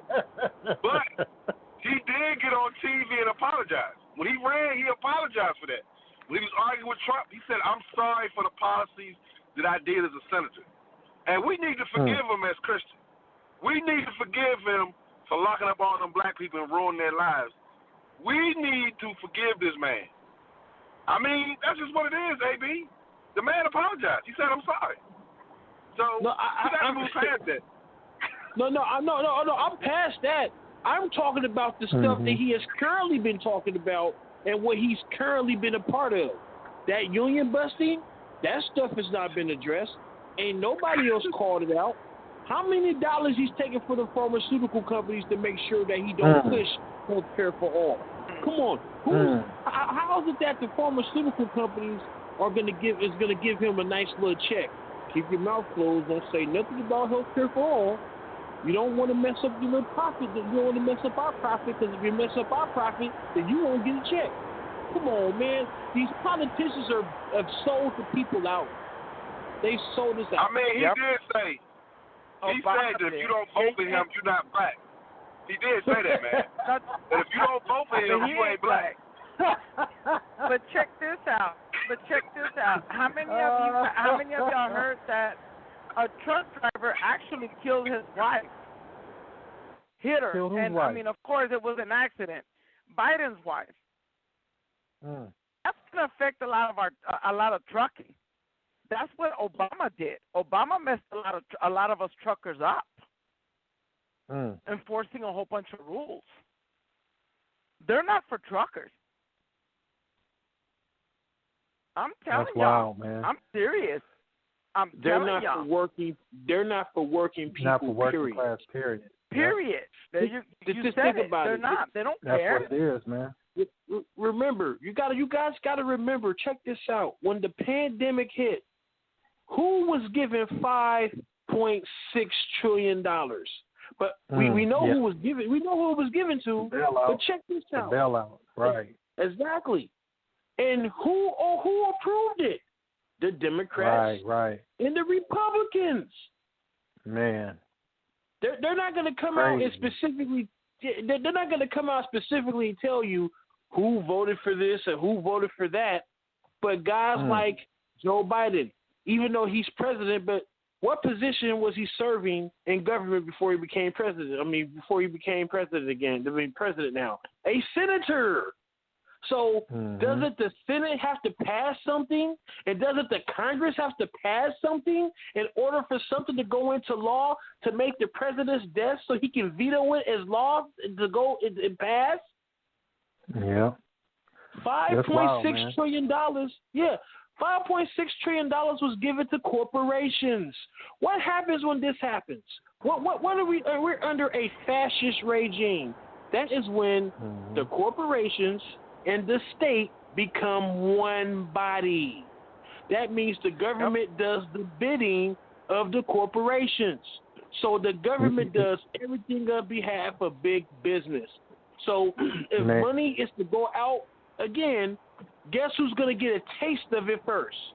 The corporations, because the government, they got the power to control and print the money up, and they give it to the corporations, and the corporations get more money. So it's just nothing but greed. Corporations make profit. When people are making profit, people are being exploited.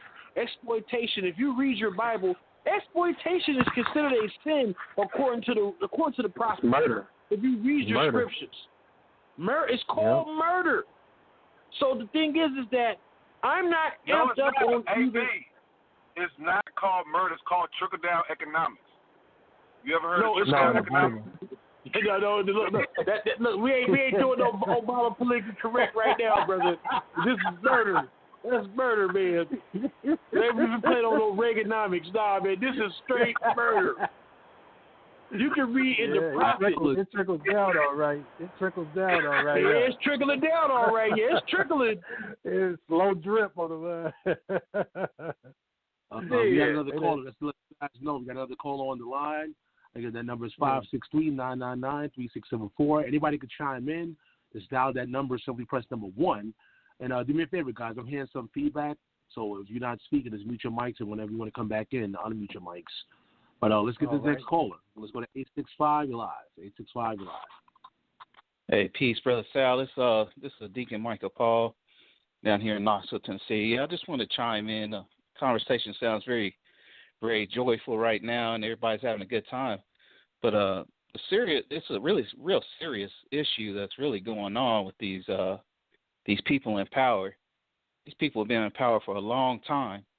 They wrote this Constitution with them being in mind in the forefront of everybody, calling the black man a third of a man or a fifth of a person and things like that.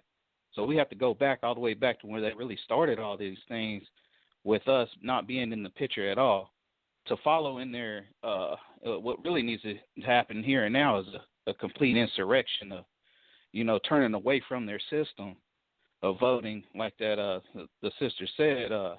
The voting is really like a foreign idea, concept to the black people here, because it's been really hard for people to even to go and show up to these places of voting and just to cast a ballot and put your name in here and sign here and show an ID, because black people have been so persecuted for so long. Just to show your ID, it's you kind of get you get skittish showing up to places like that, these polls, and you got police officers, and they're always trying to ask questions, always trying to figure out who you are, what you're doing down here, and all that intimidation that Trump tried to bring forth in this time around in the election and stuff like that. I don't vote at all. I don't participate in the system. I try to keep my kids away from it, and it's just a real foreign idea to participate in something that was set up excluding us from the beginning. And a lot of people have got a little, like the Jeffersons, they got a little piece of the pie. So they moved on up to the Upper East Side, to this big, palace in the sky or whatever. And they want to, they don't see nothing back in the hood. They don't see nothing going on back on, on Elmwood or on Front Street or on MLK no more, because they're sitting over here with Molly and Jane and Doug and Bob, on the golf course now, and they've been given all this money and wealth and this status in their own little population, and they got their own little world, and they're really oblivious to what's really going on back where they left, where they came from, where their family still lives and resides, and gunshots flying, bullets flying through the windows in the daylight now. It's broad daylight, kids getting shot everywhere. But the system is really bogus. Kamala Harris, and let me tell you about that. That woman's a real snake. That woman's a real snake in the grass, because the first thing she was up there on that panel during the Democratic, the preliminaries or whatever they call them. This woman was talking about reparations. This one was running about, I feel like we need to go back and, repay all these slaves from reparations way back. She was running on, and she was fighting against Biden up on that panel and stuff. But now that they're putting on this pedestal, she's the new black woman vice president, blobbity blobbity, and she ain't said nothing about that. She ain't said it not one time. It's really sad though. Brother was, trying to joke about it, calling it a wet dream. But I don't really think it's a wet dream. It's a real possibility, and there's people that still who are trying to put forth legislation and policies. O'Shea Jackson, I don't know if you read his little policy to ask for reparations and for equality and all these things in his little letter to the state or to the government, whatever. But that's something that needs to be implemented. And if you want to play in their court, you want to play on their field, you got to play the way they play, and they play with policies and procedures and protocol, you see, and signatures and documents and literature and power with the population and populaces. That these things is what gets things changed. You see, with you see all the Black Matters, Live Matter movement going on. Those people, the only thing they really need to do is get together some type of package, a cease and desist. We'll stop if you meet whatever we're asking for. We're asking for this right now. We'll stop coming down here, and these things will be getting met. they might get, circumvented in the end. They might reroute it and cancel it or throw it out the window because, that's just how they are. They're just snakes out here. But that's why I don't participate in none of their things, because they'll always circumvent it. They'll always come back around to turn it into null and void in the end to suit them. These people like that, like the man says, these people come into office with all their wealth. They come in with all these things. They've been fed with a silver spoon all their lives. You see, so there ain't no way in the world they're gonna worry about that poor man on that corner. That ain't got no shoes on his feet, that smells like urine and feces because he ain't went to the bathroom and ain't had no clean shower. Well, they don't care nothing about that person. There's no way they can. They don't even see that person. That's not even in their daily routine. So these people are really so far gone to even see what's really going on in the world. They're disconnected from the reality that's at hand. It's just it's just a blind. They got blinders on. But I got a quick scripture though. I want to read right here, dealing with the. It's in Proverbs 11:31. It says, "Behold, the righteous shall be recompensed in the earth, much more the wicked and the sinner." So that's a promise from God that He's going to, reward the man that was, done wrong, that was persecuted, that was lied to, that was, whipped on cracked on the back, that was done, that was killed, that his mom was killed, his sister, his brother was stolen and robbed and raped and beaten, all these things, and his little cousin was hung from the tree and lynched, and these things in the scripture says that these people are going to get rewarded in the earth. So some things, I mean, it seems like it's far fetched, but like right now when everything's going on with all these, the police shootings and things like that, you got to strike when the iron's hot. You see, the iron's hot right now. You need to come forth with what your case is. Like, O'Shea Jackson was saying, man, we need to start our own party. You need to have your own political party. You need to put forth somebody that you can represent you. That's why that's one reason why I really don't vote. It's because there's nobody that represents me up there. I'm not going to have hope in some hody-doty man from Philadelphia or Pennsylvania, Scranton. I ain't never been there a day in my life, and I'm pretty sure the police would probably run me out of their city when I showed up. I'm not going to hold him accountable for nothing, man, because how can I? This man, he don't know where I live. He don't know what's going on in my life. He has no clue. It's unfeasible for me to think and hold him accountable for anything that goes on in my life, because that man is so far from what he's ever experienced in his life. This man, like you said, he was holding people accountable in the 3 strikes law back in the 80s there, when all these governors came together and tried to make these laws against the drugs that were coming in, and we all know the story behind that, because the white man was bringing in all these drugs and all these things for their entertainment, because they want to be entertained, and they're bored because they got all this wealth and money, and they don't have nothing to do to toil in their day and their idols' hands, and that's why they're so set up in every aspect. The black people are so set far way back to where they're making these laws and passing these ideas and these systems, like they legalized the marijuana, but there's the biggest, we're most of us, I know, those people I know was selling the marijuana on the street. Now they're trying to make it legal, but if you got a felony or some type of charge, some drug-related charge, you can't open a dispensary. So you can't go into the legal route of selling or disperse a dispensary or whatnot. So these things, they set these things up just for them. It's only for them. It's always been for them. We live in their society. We abide by their laws. We abide by their rules. If you don't, follow their current, follow their path, celebrate what they celebrate, look how they look, talk how they talk, dress how they dress, they're gonna oust you. They're gonna call you crazy. They're gonna set you up for the fall. They're gonna pick you apart. That's just how it is. And for this system to even to give a person of color an advantage, it's going to be with some type of strings attached. There's going to be some strings. You're going to be a puppet for them.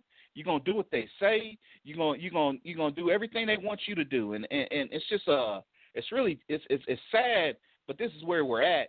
And in their society, in their households, they're building their sons and their daughters. They're already lawyers.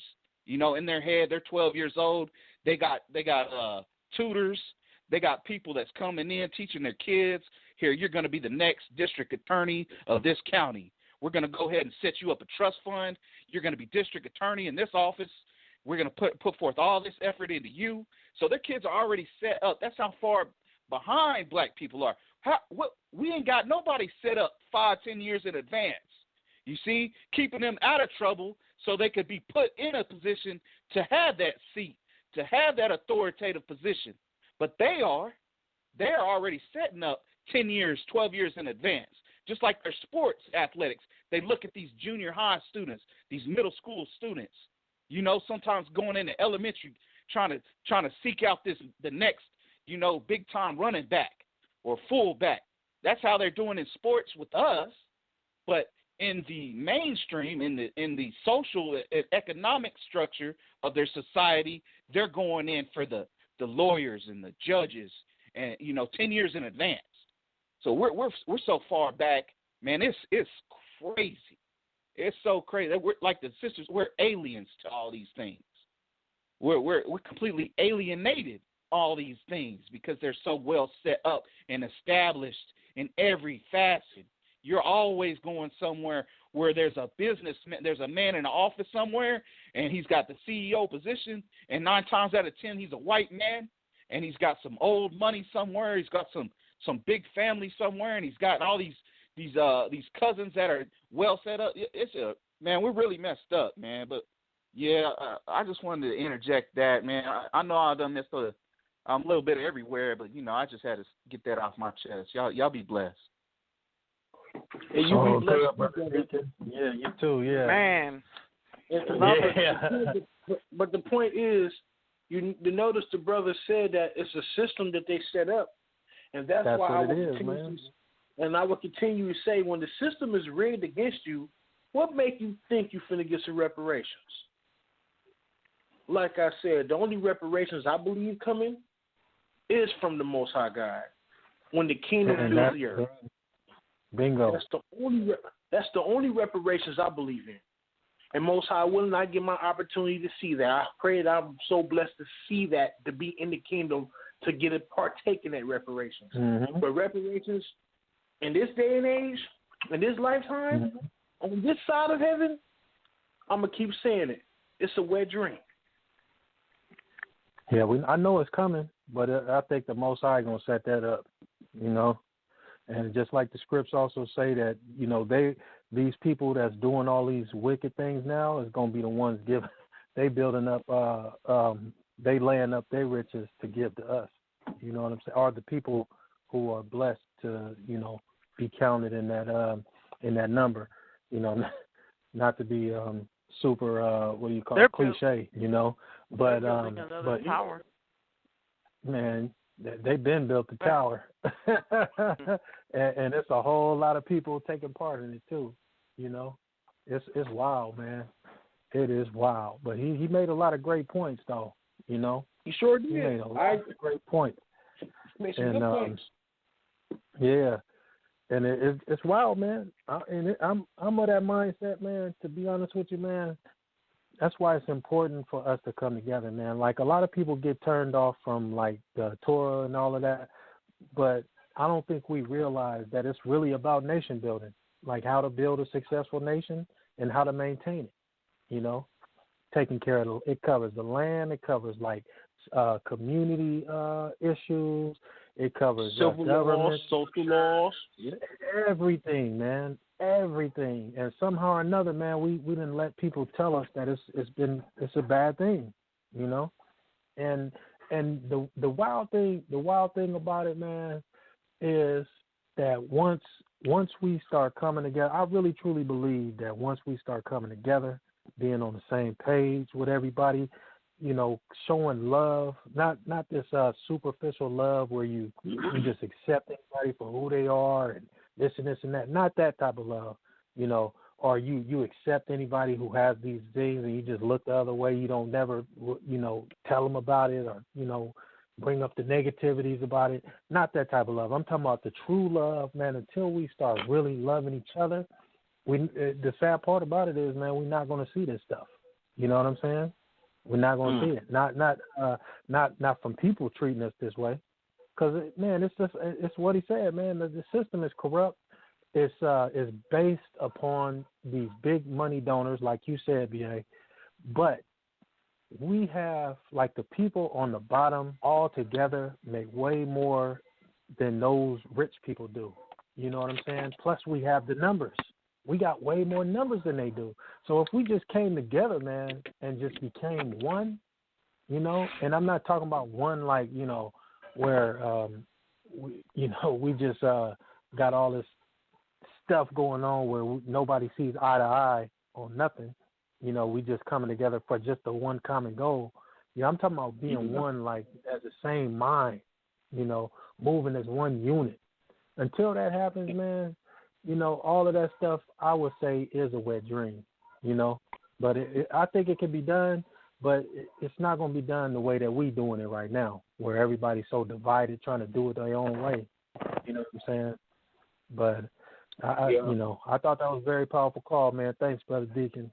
And also thanks, Brother Charles, as well. But, I'll yield on that. And Brother Mercy, I'll yield. We got any more callers? Oh, I'm sorry, Sister Zsa Zsa. I'm so sorry. Go right ahead. No, go ahead, God. I forgot what I was going to say, but I did appreciate this last caller. I mean, he brought up a lot of points. The bottom line is this, is once these people get done with the United States, once they run it all the way to the ground, which, I mean, like I told them, this is going to look like a tin can floor. It's going to look terrible. I mean, I don't know when they get done with it because they've destroyed everything anyway, And so, like I said, we're going to have to, do some serious praying. For real, we need to do some serious praying now. We're going to have to rebuild this land again. I don't know. I just feel that. Maybe it's just something that has just been on my mind. I don't know. I mean, I believe that's where the reparations is coming, when we all unite together. And I mean all. And because this is the spiritual Israel. And this is what God is mostly concerned about, is the spiritual Israel. It's, it's not so much, and on top of that is, in order for us to love, we have to learn. God has to teach us how to love, because a lot of us we don't even know how to love. We say, "Oh, I love you." That's just a word. That's just vocal. Do you truly love that person? Because do you truly love yourself first of all? And who taught you how to love yourself? And the only way you can love yourself is through God. I'm sorry. And, that's the only way, because he's the only one that can teach it to you, period. And from that forward, and it takes a lot. It takes a lot. And, I mean, and you got these breeds. You got different types of breeds. You got whites, blacks, Asians, Mexicans, all types of people. You got good and bad in every nation, every nationality, And, it's just unfortunately, when you wear this brown skin, it is what it is. That's just bottom line. When you look like your master. Anyway, I'm done. Sorry about that. It's all good, sis. All good. Yo, Sal, any more callers? Press 1. Nobody else pressing number 1 at this time. Brother Mercy's still here. I think Brother Charles, that's his name, still here. I want to the numbers 563-999-3674. Once again, the number is 563-999-3674. Anybody can chime in, y'all. Anybody can chime in. Simply press number 1 once you dial that number, and we'll hear from you. Nobody else pressing number 1 at this time, though. All right. So, is there any more questions or comments or observations from anybody on the panel? Yeah, I just just in kind of closing, I would, what's next, man? What's next is we just got to get back down to business, man. We just got to keep living, pushing this truth, getting this word out, man. Trying to establish, go about establishing the kingdom. You know what I'm saying? The way that it's supposed to be established, and how much in contrary it is to this system that we see today, because it's just so, man, this system is just so whooped right now, man. It's just, in order to just be, even if you think that you're going to get in it, try to change it and do any good in it, you got to change yourself, You got to go from community to, you kind of got to be selfish a little bit, because there's no way that you can go in thinking one way and you think you're going to change the system. No, it's a beast, That beast will eat you up and turn you into itself. You know what I'm saying? Or it's going to spit you out, And then you see how it treats people. It talks about its own members.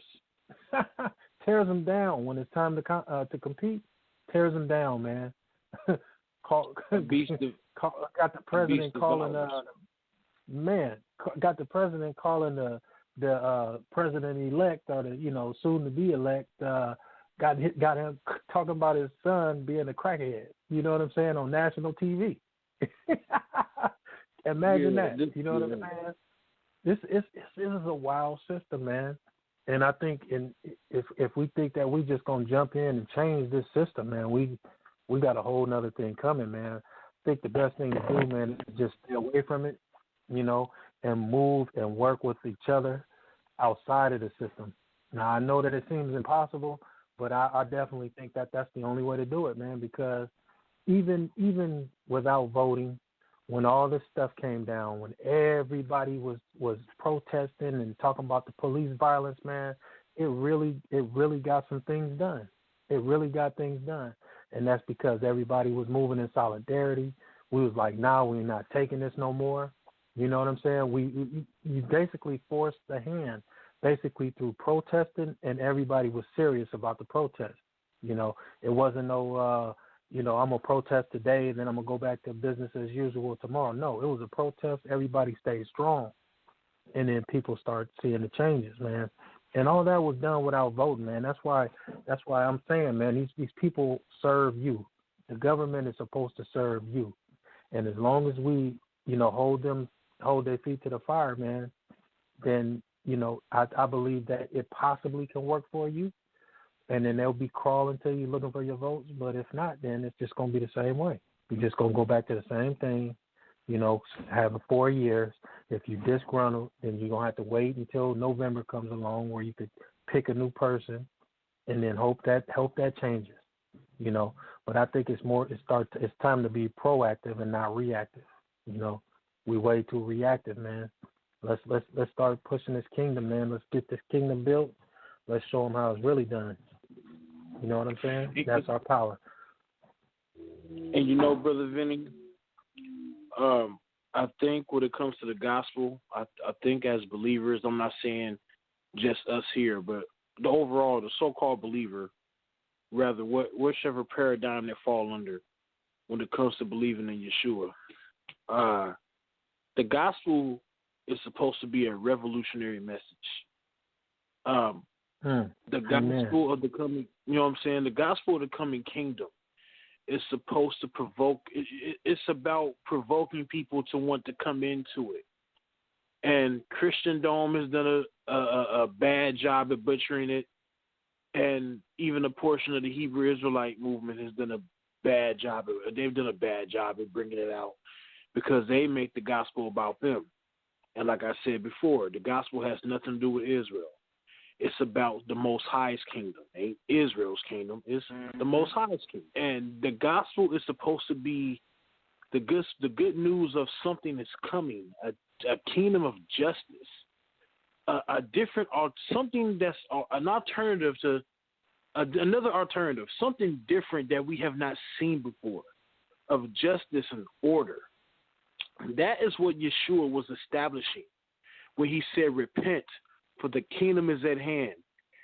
He also said that the gospel has come to you. If you've been healed, when people were being healed, when people who were afflicted by the system, and people were being afflicted by the system, and when Christ was coming amongst them and healing them, and people were changed, their lives were changed instantly when he came amongst them. He said, the kingdom of heaven has come to you. It's about changing lives. It's about changing the mindset. That's how the kingdom is going to take effect. You have to embrace it, and you have to be willing to accept it.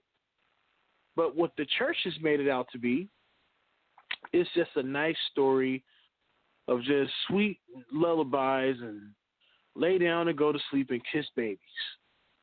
And the Hebrew Israelite, what they have done, not all, but some of them, they've made it into a tough talking militant speech about how many people in the kingdom is going to serve them.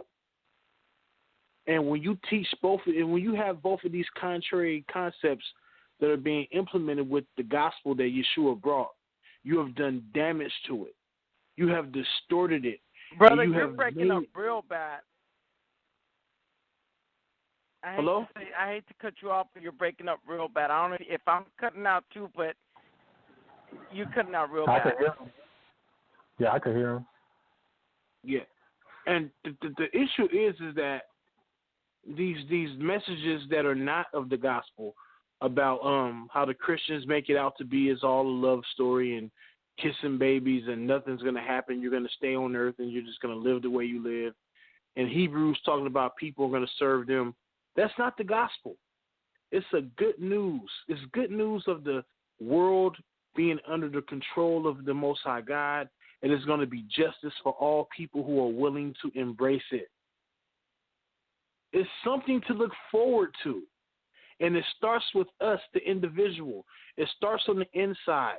And then after that, we allow it to manifest into our reality.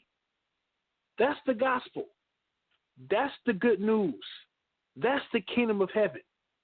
It changes the mindset of a person. That's what Yeshua was preaching. That's what he stressed to people. You must be converted. You must be born again. You must be brand new.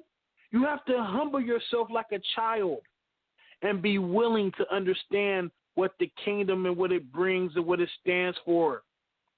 This is the kingdom of heaven. It has to start with you as an individual. And as you make the change, you can go about, most high willing, help influencing other people or provoking them to change.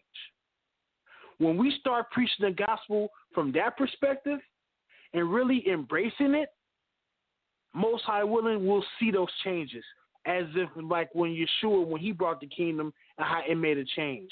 But see, people have to also understand, when Yeshua was making the change in people's lives, or for those people who believed in him, the kingdom of heaven, he also said, must suffer violence. See, people think that the kingdom of heaven is just going to appear. Yes, it's going to appear one day. But you have to understand that the kingdom of heaven is contrary to the way of this world. And there are people who are going to fight against it. And as you can see, that's what happened with Yeshua. When he was bringing the kingdom of heaven, and when he was implementing it, or when he taught it, and when he brought it into the eyes of the people who were able to see it, it caused problems. So don't expect this to be a nice ride. No, expect to have trouble. Expect it, because something brand new, a brand new order is coming. And the powers that be that run this world, they want no part of it. That's the gospel, a revolutionary message and a revolutionary force. And with that being said, those are my closing words. I'm going to fall back. Amen. All right, so you want to go around the table and get last words from everybody? Some last words? Yeah, we can do that. We can do that. Oh, sis, I actually have a question, if I may. Yeah, go ahead. Brother B.A., what do you think about Biden, touching in all of these things and fondling out these little girls, making these little girls feel so uncomfortable. I've seen them in full effect, literally on TV. It's been all over Facebook. The man is a pedophile. Real talk. Yet everybody ran to his vote. Didn't nobody even care. You know, with that being said, I mean, yeah, obviously there's something wrong with them, but when it comes to that, if they see these things on video, because I've seen some of those clips as well, if the stuff is public and they see what's going on, I don't know. It's really unfortunate that it has to come down to that. That he's doing things openly, public, that people can see it, and he doesn't get dealt with, or he doesn't get. No one says anything, or I don't know. The system is just overall corrupt. When you got people who could do that on camera, and people see it and they get away with it, it just tells you how the system is. And some people can make it out to be that he was doing something to these children. Some people make it out, oh, that's normal, that's nothing. All I can do is that all I can say is if anyone does that to children publicly and for the whole world to see, something is obviously wrong. So, so with that being said, that's all I can say when it comes to that. Yeah, BA, can I say something real quick, man? Yeah, go ahead, Doc. Yeah, man, I was going to say, you know, the part of the gospel people rarely talk about, and we don't hear preached because, simply put, they don't know it. And the part of the gospel is this, and this is what I believe. I believe Yahshua would have established his kingdom on earth if his people did not turn against him. I believe that. That's the part of God that's not being preached, because he kept saying the kingdom of heaven is at near. He keeps saying it's at hand. He kept saying it. He would have brought the kingdom here if they would have accepted him. But they didn't. They had the Romans, like the other brother said, they had the Romans get their hands dirty. And so part of the problem is this. I know we want to start a kingdom, and we want to start our nation, but we had the prophets try it. We had Solomon try it. We had Moses try it. We had David try it. We had all these people try to establish the kingdom here on earth. But what happened? The people would turn against them. And I just wanted to say that, man. You can come on stand together. That's so key, because a kingdom can't stand if it's divided. And that's the thing. When we have these leaders come along and try to establish, we got to stop turning against them, man. Just like Martin Luther King. Just like, Malcolm X, the same thing. You hear the same stories over and over. Martin Luther King, some of his own people turn against him. Malcolm X, some of his own people turn against him. You know, we've had great leaders, man. We've been having great leaders. But it just seems like they get sabotaged by their own people. I don't know what it is, but it's the same storyline, man. As soon as we have somebody rise, it's like crabs in a bucket, man. It's like crabs in a bucket. And that's what we really need to talk about. We need to talk about the gospel they don't talk about. And that is Yahshua would have established the kingdom here on earth. If those people back then would have accepted him, he would have set us up as ambassadors, as rulers. But what happened was the people turned against. They say, yeah, they yell crucify, right? So all I'm trying to say, man, is that we really need to understand this sticking together thing. And we really got to do that, man. We got to stop turning against each other, man, because it's like if you look at the Bible, the whole storylines about his own people, you see it over and over with Moses. You know how they talk bad about Moses and Aaron, how they talk bad about, how King Saul went against David and tried to kill him. I mean, all that, man, all that among their own family, man. I mean, we got really serious family problems, man. We got some real serious family problems. And we got to talk about it. But that's it, man. That's all Brother Mercy got to say. Just love your family, man. Love your family. I know it's not going to sound right. Don't worry about forgiving a white man. Just love your family. Because you need to forgive your own family members before you forgive a stranger. I'm sorry, and I'm going to say it again. You need to forgive your own family members before you forgive a stranger. And I'm out. Yeah. I think that's what they say in the Bible too. You gotta clean your house up first. Yep, my respects to that. I agree with him. We got to learn how to be able to not only that, but I mean, you know, I mean, I don't know. I guess I don't know. I don't to not focus on race. Period. I try not to. If I see somebody in need, whoever it is, family member, not family member, whoever. I come from a mixed race, so I just help whoever is in need. Actually, if it's commanded by God, that's the way we roll. Because overall, you know, when I crank that truck up in the morning, it's glory to God. It's his business. I'm just the driver. And he's the one that he says, okay, you're going to make this money this week, and I need you to work it. And if I need you to give this person this is where that money's going, because it all belongs to him. Everything belongs to him. That's just the way that we work, you know. But we just got to love one another, period. Period. We can't see color. We just got to love one another, and we got to lift one another. That's just all. You see somebody down, I don't care, black, white, whatever it is. It doesn't matter. You just say, you know what? God bless you, man. That's it. And a lot of times that's all it takes. They be like, man, God bless you. But God, I thought you weren't thinking about me. No. God is thinking about you. You never know. Everybody's not the same. Everybody's not the same. And I'm out.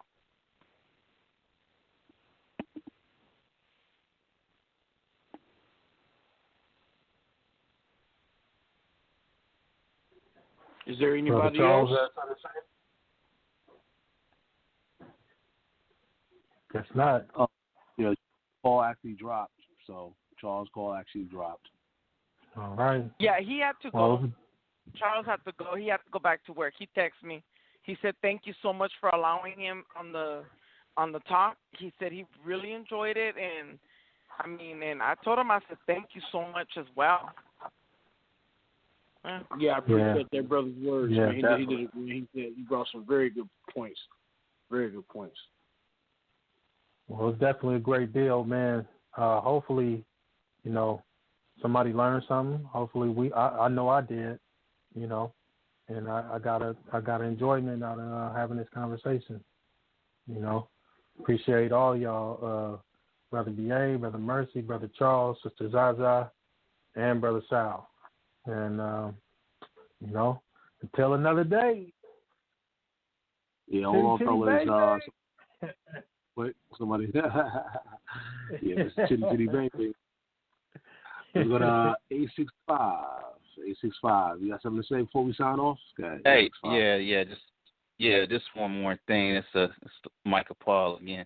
Hey, I want the listeners to forgive me for speaking that ungodly term of the dream that was a moist or whatever, like the man keeps repeating. It's just some evil communication on my behalf. I didn't need to spread that like wildfire. I think I had another man say that behind me as well. I ask for forgiveness from the audience and from God, my Father, you know. And I just want to say, yeah, man, it's been a good conversation. Other than that, I still think that, you know, God rewards his people, you know, just like when he led his people out of Egypt, he gave them the spoils of Egypt. So we still look for the spoils of this wicked place called Babylon. You know, so I just say peace, shalom to everybody listening, and be blessed in the Most High God of Israel. Peace, brother. God bless you, brother. Yeah, appreciate your call. All right, so, hey, VA, you want to say any last things and we're going to sign off, brother, any last words? Go ahead, man. Yeah, I'll just say this. Again, I appreciate the Most High for bringing us together to speak these words. I hope that this conversation was a help and edifying to those who are listening. I mean, even though it was serious, but every so often we like to have fun. This is one thing about Debate Talk for You. This is what makes us different from all the other carbon copies, the wannabes. We actually have fun at the same time while we're serious. And that's what makes debate talk for you, in my opinion, number one. Everybody else is just, it is what it is. But like I said, I appreciate everybody. I always appreciate Sal.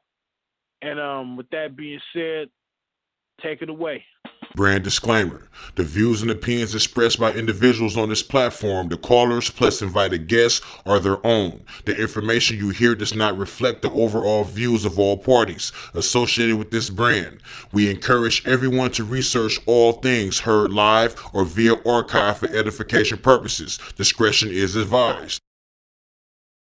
Help keep the show on the air. If you want to help, you can send your donation through PayPal. The email is debatetalkforyou@gmail.com or through Cash App, $Sal Showtime. Thanks for your support.